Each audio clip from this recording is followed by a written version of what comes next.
In a house quiet and deep in sleep sat a little elf.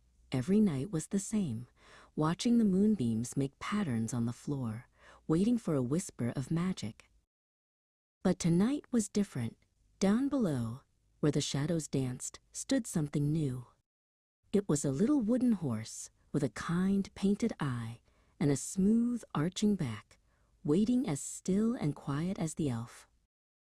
The elf's heart gave a little flutter of excitement. As silent as a falling feather, the elf climbed down, down, down the tall leg of a chair, landing softly on the rug below. The elf tiptoed to the little horse and reached out a tiny hand, gently touching its wooden mane.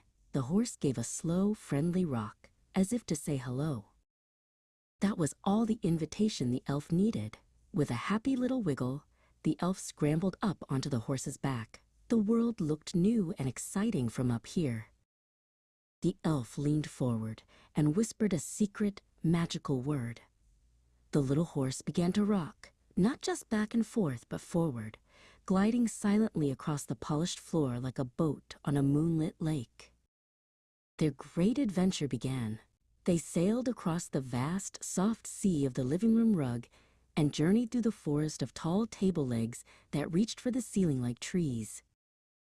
Suddenly, they saw it, a great furry mountain breathing softly in its sleep.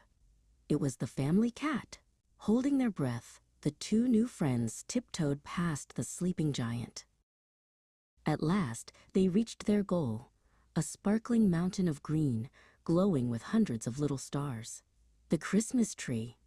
It was the most beautiful thing the elf had ever seen up close. The elf slid off the horse's back and gave its smooth wooden neck a grateful pat. They weren't just an elf and a toy anymore. They were adventurers. They were friends, and they knew this was only their first journey together.